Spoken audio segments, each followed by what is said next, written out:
Bonjour à tous, dans cette vidéo, je vais vous présenter les nouveautés de la version 92 de Pôle Santé. Concernant la partie tableau de bord. Dans le tableau de bord décisionnel, de nouveaux indicateurs sont disponibles. Les indicateurs liés aux nouvelles prescriptions et en dessous, les indicateurs liés aux nouvelles prises en charge, nouveaux patients pris en charge par votre agence. Une nouvelle option Power BI vous permettant de construire des rapports d'activité personnalisés et de consolider les données de plusieurs agences sera disponible dans les prochaines semaines. Concernant la partie métier, dans la liste des prises en charge terminées, vous pouvez utiliser le filtre DAP non requise pour filtrer les patients qui n'ont pas besoin d'une DAP pour le renouvellement de leur ordonnance. Si vous préparez une prescription de renouvellement, la prise en charge concernée sort de cette liste.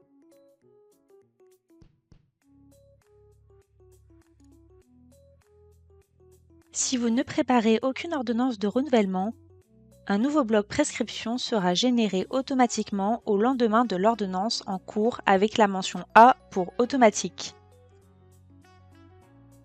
Lorsque vous préparez une demande d'accord préalable, un message vous rappelle que la demande d'accord préalable doit être préparée sur Amélie Pro pour les médecins qui en ont la possibilité, c'est-à-dire les médecins libéraux qui ont une carte CPS. Concernant la partie planning, dans le planning de suivi des interventions, un nouveau filtre type de destinataire est disponible.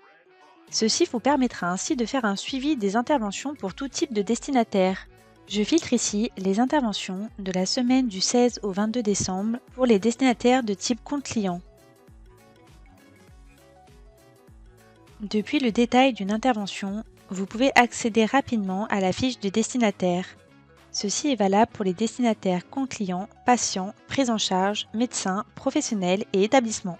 Concernant la partie logistique, dans la liste gestion des stocks, vous pouvez réaliser un export consolidé afin de connaître les quantités à commander chez vos fournisseurs. Vous pouvez désormais exclure les mouvements de stock entre entrepôts afin de ne pas tenir compte des livraisons et des réceptions entre entrepôts. Cliquez sur Exporter, un document s'ouvre. Depuis la fiche d'un dispositif médical, vous pouvez configurer des modèles d'impression d'étiquettes pour les dispositifs médicaux. Comme pour les étiquettes produits, deux modes sont disponibles, dynamique ou manuel. Choisissez ensuite les variables que vous souhaitez. Vous pouvez prévisualiser l'étiquette à droite. Enfin, cliquez sur Imprimer. Dans une fiche fournisseur, vous pouvez définir un montant personnalisé hors taxe. Par exemple, un montant pour lequel le fournisseur applique une remise supplémentaire.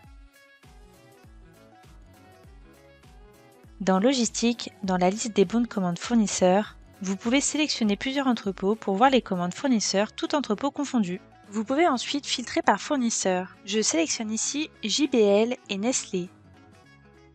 Vous pouvez ainsi voir les bons en rapport avec ces fournisseurs. Des coches s'affichent. Vous pouvez ainsi consulter le montant total TTC des commandes sélectionnées et consulter si le montant minimum de commande est atteint, ainsi que les francs code port et les montants personnalisés. Ceci vous permettra ainsi de regrouper des commandes fournisseurs si besoin. Les coches s'affichent en vert quand les informations sont atteintes et en rouge quand ces informations ne sont pas atteintes.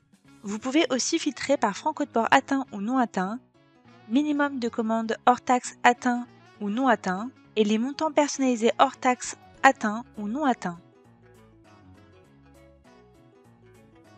Lorsque vous faites un bon de réception ou de livraison, un message d'alerte s'affiche dans le cas où les lignes articles ont une quantité nulle.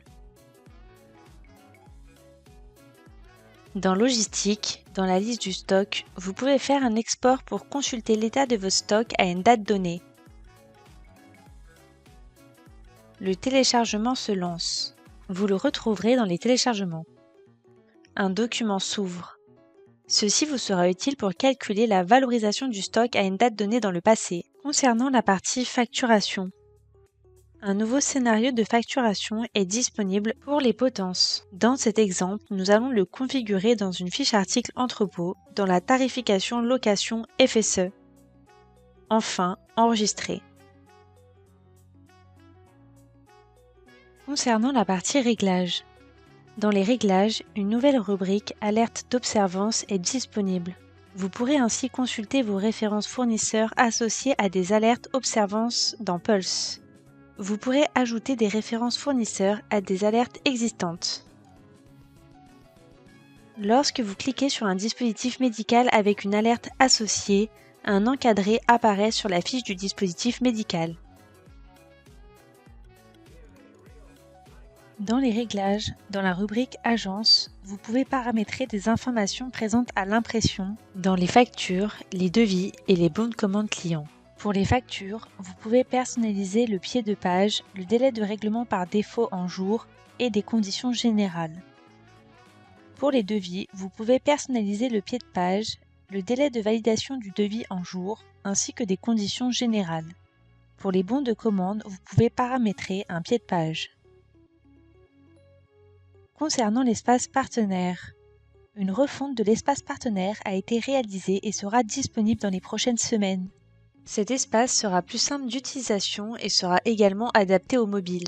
Pour les agences respiratoires, de nouvelles données d'observance seront consultables rapidement dans la liste des prises en charge et des documents à signer. Votre partenaire pourra consulter facilement via son espace différentes rubriques, telles que la rubrique tableau de bord avec des indicateurs ciblés sur les éléments clés pour votre partenaire, la rubrique prise en charge pour consulter les dossiers patients,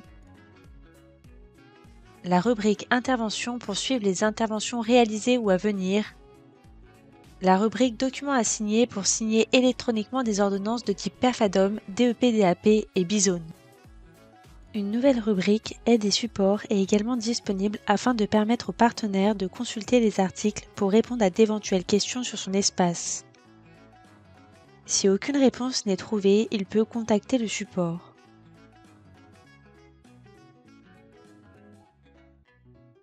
Une rubrique paramètres est aussi disponible afin de gérer la création, modification et suppression des utilisateurs ayant accès à l'espace ainsi que leurs droits.